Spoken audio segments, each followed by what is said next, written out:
नमस्कार मेरे प्यारे दोस्तों, स्वागत है आप सभी का। देखिए, हमारा जो मेंस वाला ग्रुप है, इस बार जो मेंस दिलाने वाले विद्यार्थी हैं, वो कई ऐसे कॉमन सवाल है जो बार बार सभी लोग पूछ रहे हैं।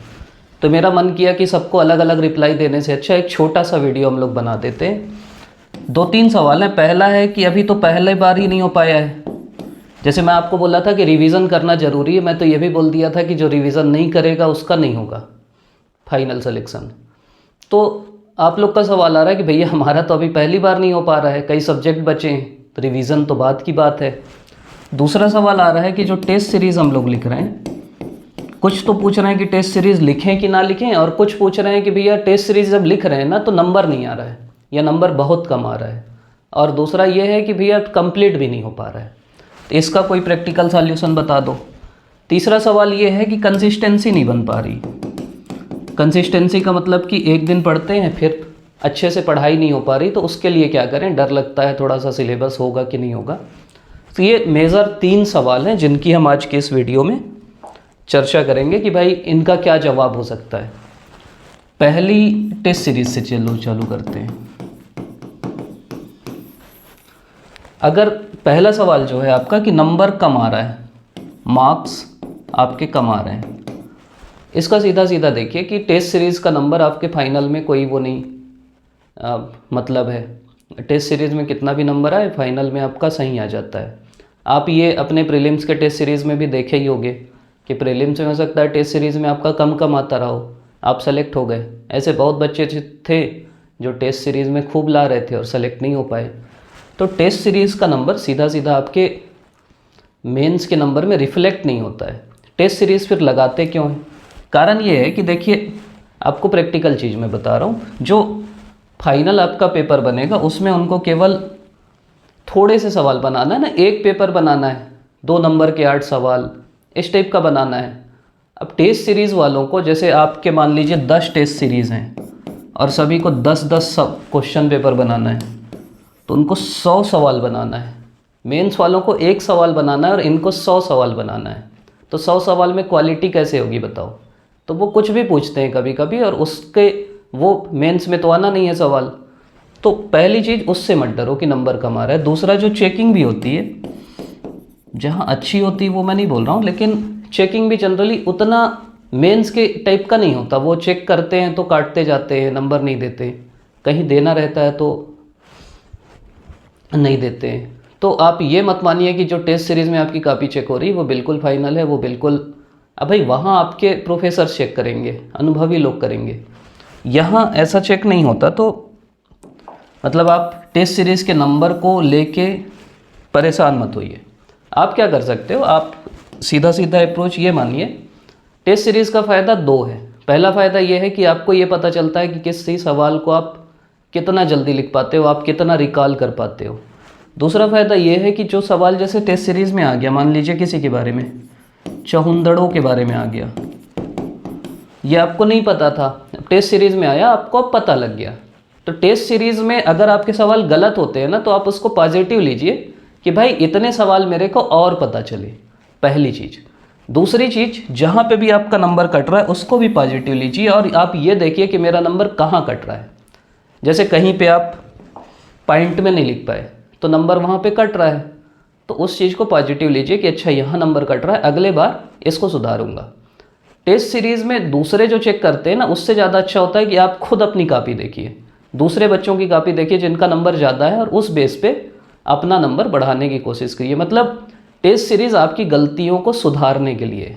टेस्ट सीरीज़ इसलिए नहीं है कि आप टॉप करते जाएँ, टॉप करने से कोई फ़ायदा नहीं है। टेस्ट सीरीज़ में आप फेल हो जाओगे, कुछ नहीं होगा, फाइनल में आप टॉप कर दोगे। दूसरा है कि टेस्ट में टाइम मैनेजमेंट नहीं हो पा रहा है। इसका मैं सीधा प्रैक्टिकल आपको एडवाइस दूंगा। आप क्या करिए, पहली चीज़ करिए कि जो स्पीड है ना, कल भी हम लोग चर्चा कर रहे थे लाइव सेशन में, हम लोग क्या है, शुरू में पहले गियर में चलते हैं, फिर दूसरे में चलते हैं, फिर तीसरा लगाते हैं, फिर चौथा लगाते हैं, आखिरी का आधा घंटा बचता है तो 5वें गियर में बिल्कुल भगाने लगते हैं। हमको क्या करना है कि पहले मिनट से आपको चौथे गियर में चलना है। मतलब पहले मिनट से तेज़ लिखना है, शुरू में सोच सोच के नहीं लिखना है कि अभी तो बहुत टाइम है। फिर जब 1 घंटा होता है तो स्पीड थोड़ा बढ़ती है, 2 होता है तो और तेज़ बढ़ती है। 2.5 घंटा होता है तो बिल्कुल तेज़ बढ़ती है। अब आखिरी के 10 मिनट में तो हमको खुद नहीं पता रहता कि हम क्या लिख रहे हैं। तो आपको ये नहीं करना है, आपको पहले मिनट से ये स्वीकार कर लेना है कि मेरा समय कम पड़ेगा। जब आप ये स्वीकार कर लेंगे ना तो फिर आप तेज़ लिखने लगेंगे। दूसरी एडवाइस जो मैं दूंगा कि आप क्या करिए, जैसे हम लोग प्रीलिम्स में भी चर्चा किए थे कि राउंड बनाइए। फर्स्ट राउंड में आप केवल वो सवाल करिए जो बनते हैं आपसे। जैसे आप सवाल नंबर 1 में आए, पूछा कि अशोक के उत्तराधिकारियों का नाम लिखिए, आप लिख दिए कि दशरथ, ये वृहदर, जो भी। उसके बाद अब एक सवाल आया कि महासंधि विग्राहक कौन है, आपको नहीं पता, आप छोड़ दो। आप उसको पहले राउंड में मत अटेम्प्ट करो। जब सेकेंड राउंड में आओ तो अब आप क्या करो, इसमें आप नीचे से मतलब 2 नंबर से 15 नंबर की तरफ जा सकते हो पहले राउंड में। दूसरे राउंड में 15 नंबर से 2 नंबर की तरफ आओ। और अब ना जो छुट्टे हैं आपके, तो पहले 15 वाला बनाओ सोच के, फिर 8 वाला बनाओ, फिर 4 वाला बनाओ, फिर 2 वाला बनाओ। इससे फ़ायदा ये होता है कि देखिए आखिरी में आपके पास 10 मिनट है और आपको एक 15 नंबर का सवाल लिखना, आप नहीं लिख पाओगे, सोच नहीं पाओगे। लेकिन आखिरी के 10 मिनट में आप 4 सवाल 2 नंबर के लिख लोगे। कैसे लिख लोगे भाई? 2 नंबर में बस पॉइंट लिखना रहता है। हम लोग ज़बरदस्ती लंबा चौड़ा लिखते हैं, समय नहीं है, आप पॉइंट पॉइंट में लिख दो, नंबर मिल जाता है। अगली चीज़ की जो आंसर है ना वो पॉइंट वाइज लिखो। जब आप पैराग्राफ में लिखते हो ना तो बहुत टाइम लगता है। पॉइंट वाइज में 1 2 3 4 ख़त्म, 1 2 3 4 1 2 3 4 गिनते रहो। अगली चीज़ है रिवीजन, बहुत अच्छे से करो। रिवीजन बहुत अच्छे से करो का सेंस है कि मैं आपको वही बोल रहा हूँ कि कोई सवाल है जो आपसे अच्छे से बनता है। जैसे मान लीजिए आपको पता है कि 1857 की क्रांति के कारण क्या क्या हैं, आपसे ये लिखने को मैं बोलूँगा ना तो आप बिल्कुल समय में लिख दोगे। लेकिन अगर मैं आपसे बोलूँ कि कुछ भी कोई नया सवाल बता देता हूँ कि 1956 की औद्योगिक नीति के बारे में लिखिए, आपसे नहीं बनता तो समय लगेगा।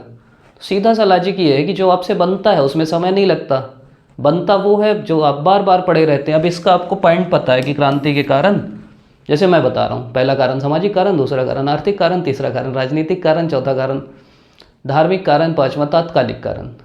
हो गया, ख़त्म।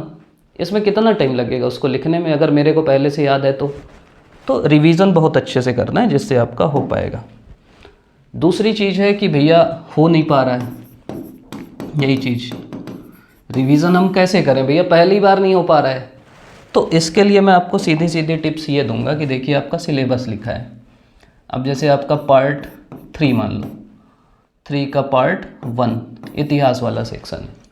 अब हम लोग इसमें डूबे रहते हैं। आप क्या करिए कि इतिहास का पहला भाग है, मान लीजिए गुप्त काल में कला, विज्ञान, प्रौद्योगिकी का विकास।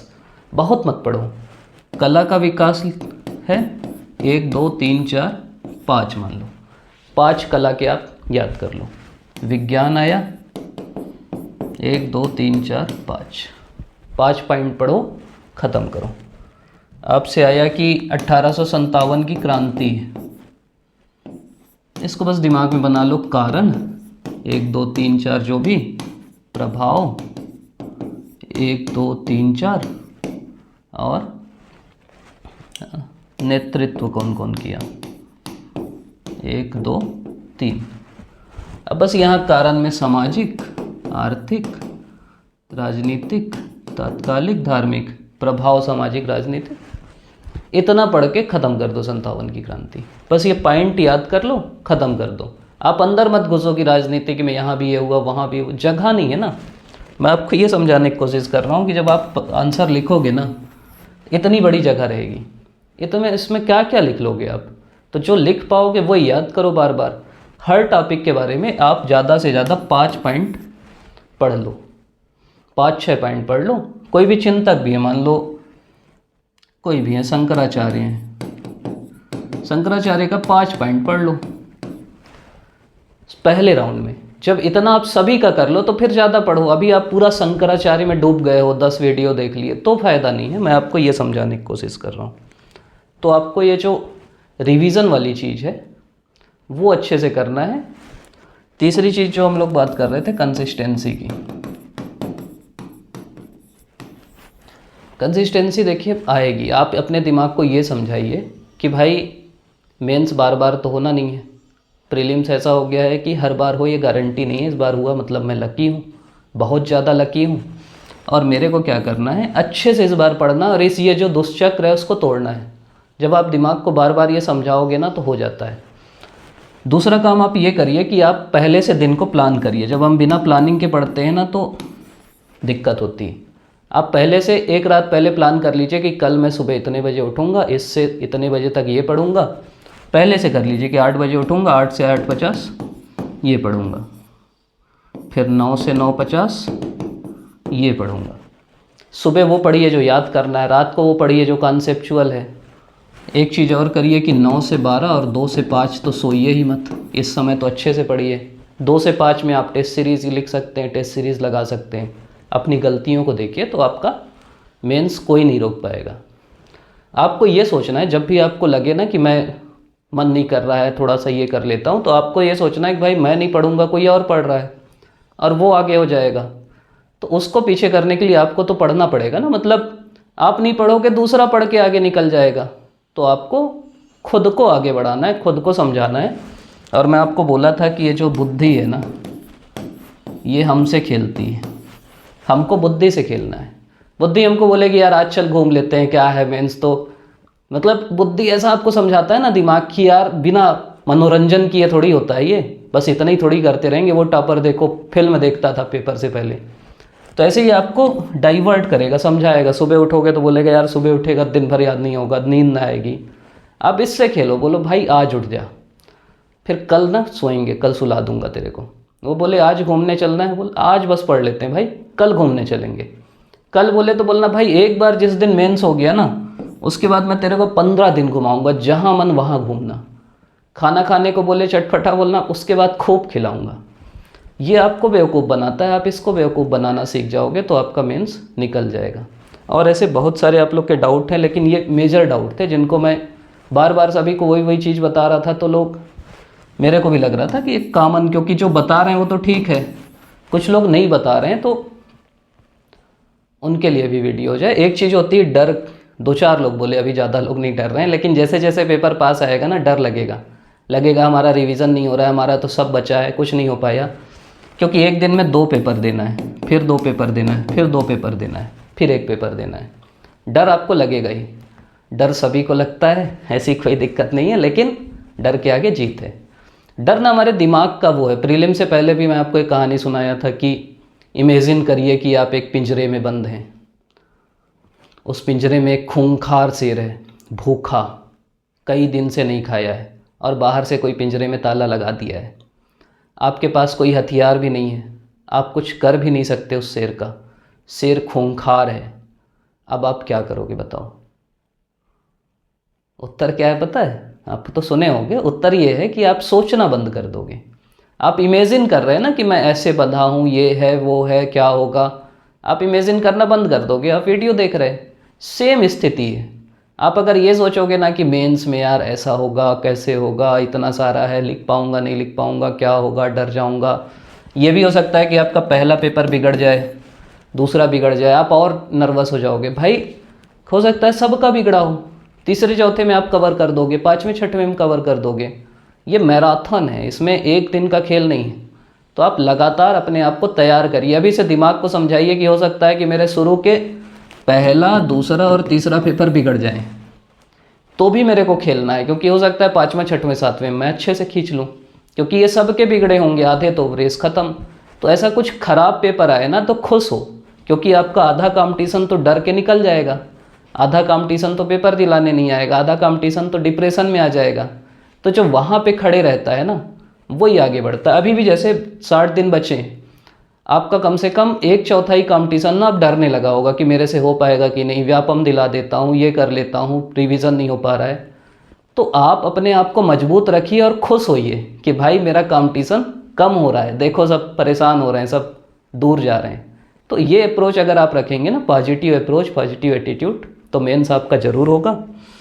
जैसे हम लोग बोले थे, एसे का एक ओरिएंटेशन तो ले आए, एसे के टॉपिक्स को कवर करेंगे, दर्शन को कवर करेंगे, सोशियोलॉजी, और जो आप लोग बोलेंगे वो धीरे धीरे करके कवर करते जाएंगे। चुनाव का सीज़न है इसलिए थोड़ा सा भी वीडियो कम आ रहा है, धीरे से हम लोग बढ़ा देंगे। आप लोग अभी तक देख रहे हैं, इसके लिए आप सभी का बहुत बहुत धन्यवाद।